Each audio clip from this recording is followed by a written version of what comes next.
guys, Dan the Wolfman here. Thank you for checking out my videos. Go to thecombatsystem.com for all your mixed martial arts needs. And please subscribe to my YouTube page. Pounding me, and it was a good time. Thank you very much. Thank you for you. Thank you for helping me. Make sure to subscribe to this guy's channel, Dan the Wolfman. You respect the game, man. You know the game. You know what you're talking about, and yeah, he's pretty credible. Well, thank you, sir. Video. Lay off the Wolfman. Pleasure, brother. I want to plug this guy.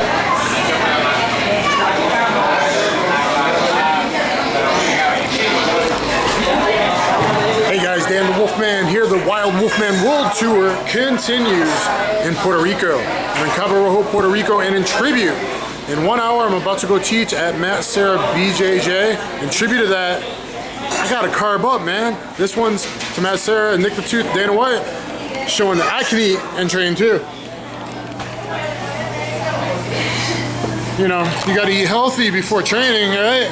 So this one goes out to you, Serra, Chris Weidman, all you guys out there. And well, let's see. It's good. I've been here like 3 times already. Oh yeah, look at that, look at that. Oh yeah. So guys, tonight I'm gonna teach you 5 non-traditional side mount escapes. They all branch off into multiple variations depending on the guy's reactions.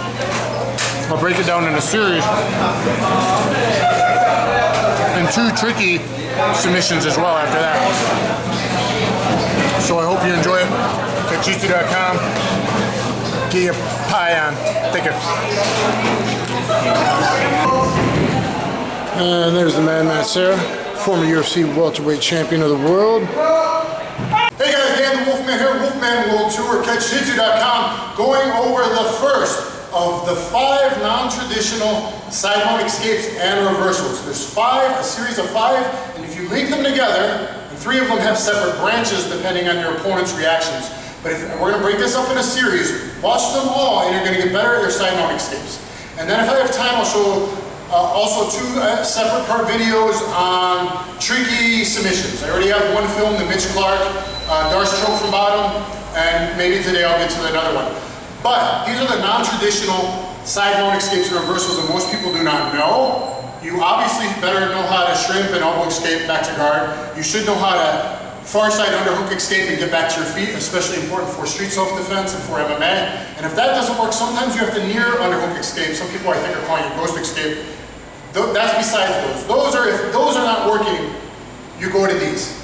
If those are not going to work on your opponent, or you're training and you know he's a higher rank than you or better than you, you may want to try one of these that he may not know.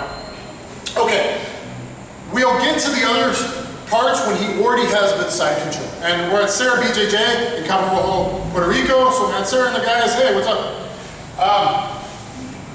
This is his school, and he's had me teach for the day, which is great. The first one, guys, is if he's just passing. Ideally, you shouldn't get back to guard, but I'm a big guy, I'm wide, it's difficult for me. If you're little and flexible, a female or something like this, it's way easier for you to regard than for someone like me. Once you get plus 200 pounds, you become a little bit like a turtle on your back, okay? So sometimes I like guys side mounting. People think it's not the best jiu-jitsu, but that's part of my game, to escape and get back to my feet and do reversals and things of this nature, instead of pinning myself on my back. Even in MMA, you may not want to pin yourself for the end of the round, getting grounded and pounded. If you already find out he's so good and so sweaty, you're not going to triangle or arm off your back. So the first one is if he's just passing before he establishes side control. So let's say he goes double underpass, or I throw a weak triangle, and he starts to come around the corner. I catch the arm. This is the catch the arm series. And most likely, you're going to get a baseball bat grip and get it something like this. Just a meat grab on that arm that's going to be shooting for head and arm control. So as this is shooting for head and arm control, boom, I intercept it, I get the arm. Now his weight is on my belly.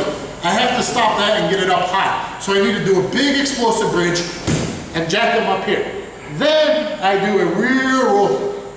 Catch the arm with one of my legs, and look, he goes right backwards. This is the Octopus Kimura. Now, street fight, MMA, I can hit that solar plexus nice and deep, I can hit the groin, I can go to the face, the eyes, whatever. But, pure jiu-jitsu grappling, you can come here, and then however you might lock a straight arm bar is going to work. Okay? So, he's in a crucifix. He's in a bad position. So, right away I can come and lock up this arm some way or another, however you might finish. It depends how his arm is. Okay? Well, look, I can go to his throat, I can go to his groin, I can do a deep hip to his body. This Octopus Escape, I have a very good video, a Japanese fighter, I found it a couple years ago. The video is very popular on YouTube, and someone, I don't remember the gentleman's name, that fought in the UFC against Kawajiri last, actually pulled it off against Kawajiri. He was a great wrestler, great base. He would have swept Kawajiri all the way over, except the fence saved Kawajiri.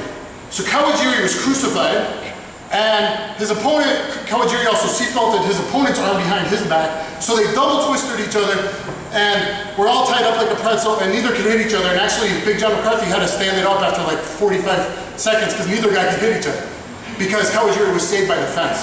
But it worked on a great guy like Kawajiri is the point.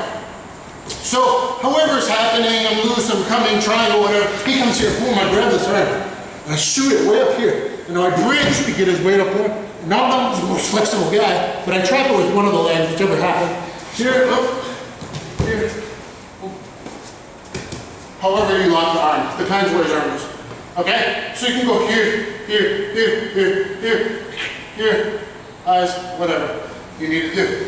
So that is the Octopus Escape. That's number one in this series. This is the arm grab series. It's the most likely one you'll get. The second most likely, there's three, is if his arm is really pointed towards down the ground. Let's say, here, maybe I just got like a knee shield, and he just shoves this through and then comes up to head and arm, but he's coming like this. Okay, so I got like a knee shield, he shoves, boom, yeah, and then bam, I got it. This grip, my hand happened to land here, where his arm was more pointed towards the ground. So if I grab this, oh, I got a meat grip. When you're talking no-gi MMA sweatiness, gi too, but especially like this, you just grab whatever you get. Muscle memory. Okay, bam, I get my double wrist lock Kimura grip, and right away, before he really settles his weight and gets a nice position where it's gonna be difficult, but right as he's coming, as soon as I grip my grip, get your base, look at my foot, hop your hips in, do the lock, roll them over, and then finish the lock, however, different ways of finishing a double wrist lock Kimura. This just happened in the last UFC as well. A guy who lost the fight actually almost won at the very end of the second round. The guy passed his guard, he got this, rolled the guy over, had the elbow crank so far, it looked like it was breaking, I was cringing, and then the guy toughed it out and the round ended. But it almost worked, you know, in the last UFC. So, if he comes around here, boom, I got this, before he settles down, boom, crank that, okay? However, you go here, here, wherever you are, here, and small banana to the back of the head. Different ways of finishing your double wrist lock. Look up double wrist lock video for that. Okay, third possible way, less likely, but if he happens to keep his hand in like a top position, facing upward. So he strokes and comes around the corner, and yeah, I got that. Whoa, I happen to grab this, a top wrist lock. I put that elbow into his neck. I'm gonna use flexation here to rotate the shoulder joint and the elbow joint. If I can, I'll even rotate that out. See what he did to his face? Here. And now I'm gonna bridge. If I can come all the way over and finish that top wrist like I will. Or, once I grab this, it depends what ends up. As long as I get them off of me. Here, maybe it ends up like a scramble like this. Then I can finish like this. Okay, watch him shucking and coming to my back and all that. You have to have good body weight control for something like that. Good catch wrestling, catch-jitsu stuff. But it's possible. We'll show it one more time. So he comes over, but I got here. Wham! Bridge right away. See how quickly that can happen? And then one more time on that top wrist lock, or would he ground me? Let's say it's MMA again. And here, and he's giving me no choice. I'm like, oh, maybe last ditch, I'll get this triangle. But he feels it coming, right? So I go, oh, he comes around and he goes to hammer fist me right away because it's MMA. Bam, I take one in the face, but I managed to get this and get my hands up to block. That's pretty instinctual, right? Like, ah! So he goes, boom, hits me in the face, and then I get this, whoa! Sorry. Okay, so there is the arm grab series. That is just the first of 5. You see branches into 3, the non-traditional side arm escapes and reversals. Please see part 2, part 3, part 4, part 5, because if one doesn't work, you flow into the next, and one sets up the next. So guys, catch you on the flip side, look at part 2. Thank you. System.com and subscribe to my YouTube page.